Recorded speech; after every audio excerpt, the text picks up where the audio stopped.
Welcome students, welcome to Vijay classes. आज का lecture जो है वो डिसोल्यूशन ऑफ पार्टनरशिप का है। इसके पहले आपने काफ़ी सारा लेक्चर्स अटेंड किया हुआ है। आज हम लोग सिर्फ पोस्टिंग देखेंगे जो 5 स्टेप से बनता है। क्वेश्चन हमेशा 2 पार्ट में डिवाइड होता है, जो कि पहला पार्ट बैलेंस शीट रहता है। यहाँ पर देखो, इसका वर्कशीट ऑलरेडी दिया है मैंने। तो क्वेश्चन का फर्स्ट पार्ट हमेशा बैलेंस शीट रहेगा। A and B are partners in a firm. ये क्वेश्चन में 2 पार्टनर्स है। They share profit and loss equally, और यहाँ पे रेशियो दिया हुआ है बट हम लोग इसमें इक्वली लेंगे। हमेशा याद रखो, बैलेंस शीट दिया होगा। बैलेंस शीट को जब भी आप एग्जाम में पढ़ोगे तो पहला you will start with liability side. Liability में 3 पार्ट रहते हैं, एक कैपिटल, जनरल रिजर्व और आउटसाइड लायबिलिटीज। कैपिटल जैसे यहाँ पे ए और बी का कैपिटल है, जनरल रिजर्व है और कुछ लायबिलिटीज है। वैसा ही एसेट्स में 2 पार्ट में हम लोग डिवीजन करेंगे। पहला कैश और बैंक, और दूसरा जो है सारे अदर एसेट जैसा कि stock, debtors, building, machine etcetera. अब ये पर्टिकुलर क्वेश्चन में देखो, लास्ट में आपको दिया है P&L अकाउंट दिया हुआ है, प्रॉफिट एंड लॉस। अब ये आगे करेंगे हम लोग, बट यहाँ पे अभी हम लोग ये P&L को कट कर देते हैं ताकि ये क्वेश्चन थोड़ा सा आपको इजी लगे। तो 5 स्टेप आज के लेक्चर में देखने हैं। जो दूसरा पार्ट ऑफ द क्वेश्चन होता है, जो बिल्कुल बैलेंस शीट के नीचे दिया रहता है, उसको हम लोग एडजस्टमेंट कहते हैं।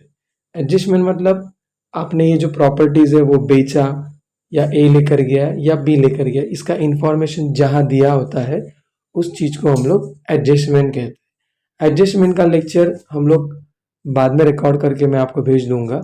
आज का जो लेक्चर है इसमें आपको 5 स्टेप सीखने हैं सिर्फ, ठीक है। फिर भी एक बार पढ़ लो adjustment. Assets realise debtors ₹35,000, machine ₹80,000, A to core building for ₹80,000, B to core investment for ₹55,000 and agreed to pay bills payable. Creditors and bank loan were paid. Realization expense 64,000। तो ये एडजस्टमेंट है। आज का लेक्चर एडजस्टमेंट का नहीं है, सिर्फ posting का है, जिसमें आपको 5 स्टेप सीखने हैं, ठीक है। देखो, लास्ट वीडियो में भी मैंने बताया था, ऐसा कोई पर्टिकुलर सीक्वेंस है नहीं कि पहला क्या करना है दूसरा क्या करना है, बट हम लोग कंटिन्यूसली वही स्टेप रिपीट करेंगे सो दैट आपको समझेगा। तो जो सबसे पहला अकाउंट हम लोग ओपन करेंगे वो होगा कैपिटल अकाउंट। यहाँ पे 2 पार्टनर है, ए और बी। ए का कैपिटल 90,000 है और बी का कैपिटल 60,000 है।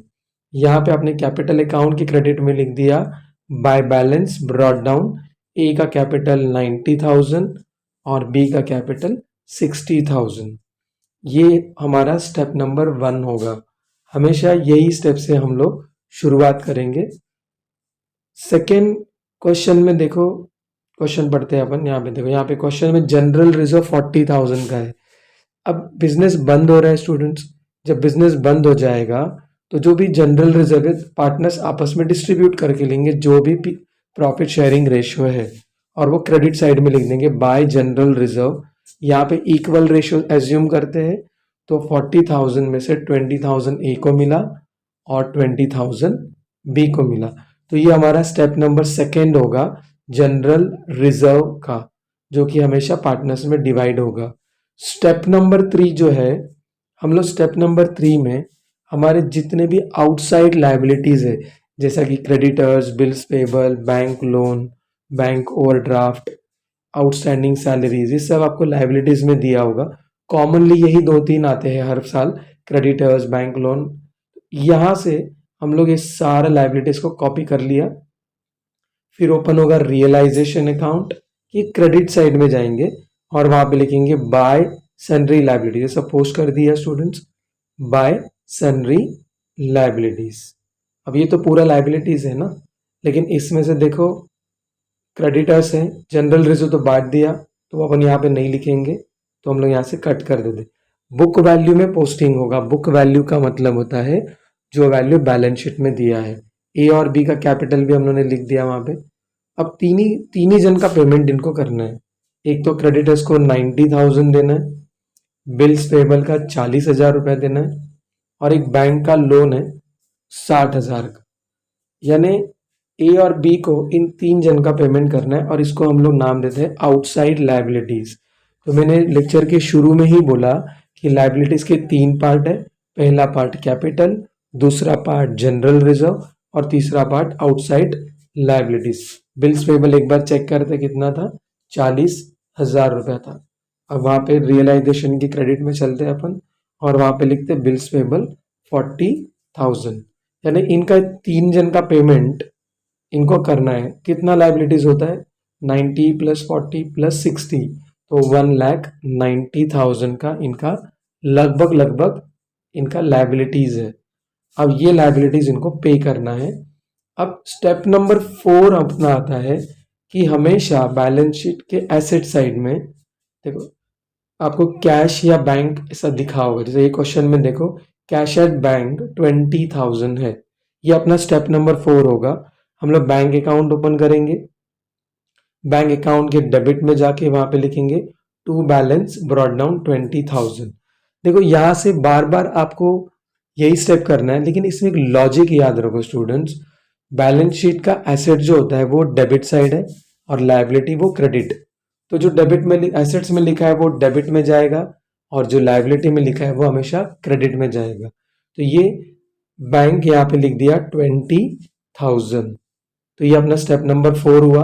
अब ये आखिरी स्टेप है, 5 स्टेप।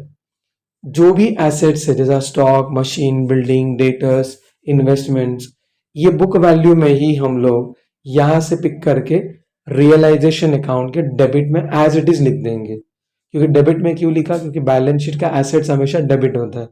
तो यहाँ पे ऊपर हेडिंग क्या डालेंगे हम लोग, टू सन्ड्री एसेट्स, और बुक वैल्यू मतलब सेम वैल्यू जो बैलेंस शीट में दिया है वही यहाँ पे लिख देंगे। जैसा स्टॉक का वैल्यू 80,000 है, कैलकुलेटर ओपन करके हम लोग इन सभी एसेट्स का टोटल करेंगे। देखो यहाँ पे टोटल करते हैं।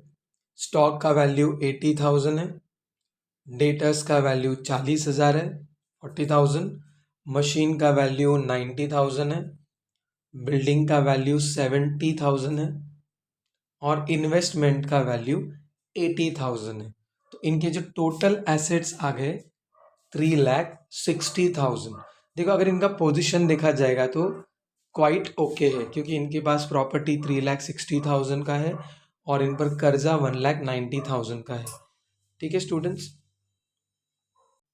देखो यानी क्वेश्चन के 2 पार्ट में से पहला पार्ट ही इस वीडियो में कवर किया है, जिसका हम लोग नाम देते हैं पोस्टिंग का। पोस्टिंग का बैलेंस शीट में जो भी लिखा है उसका सिंगल इफेक्ट होता है। एसेट्स में जो भी लिखा है वो सिर्फ डेबिट में जाएगा और लाइबिलिटीज में जो भी लिखा है वो क्रेडिट में जाएगा। स्टेप नंबर 1 होता है कैपिटल को ट्रांसफर करेंगे। Step number 2 general reserve distribute करेंगे। स्टेप नंबर 3 में सारे आउटसाइड लाइबिलिटीज लिखेंगे। स्टेप नंबर 4 में कैश या बैंक बैलेंस लिखेंगे और स्टेप नंबर 5 में सन्ड्री एसेट्स लिख देंगे। देखो यहाँ पे हम लोगों ने सिर्फ 5 स्टेप करना था स्टूडेंट्स। ये वीडियो आगे कंटिन्यू होगा जिसमें हम लोग एडजस्टमेंट भी करेंगे और ये हमको टैली करना सीखेंगे। फिलहाल आप बहुत ही इनिशियल लेवल पे हो तो आपको ये 5 स्टेप में एक्सपर्ट होना है। 10 मार्क का क्वेश्चन आएगा, अगर ये 5 स्टेप भी करते हो तो 4 से 5 मार्क आपको मिल जाएगा स्टूडेंट्स। तो ये स्टेप आप रिपीट करो, इसको हम लोग बोलते हैं पोस्टिंग, जो 5 स्टेप से बनता है। Thank you students, thank you and all the best.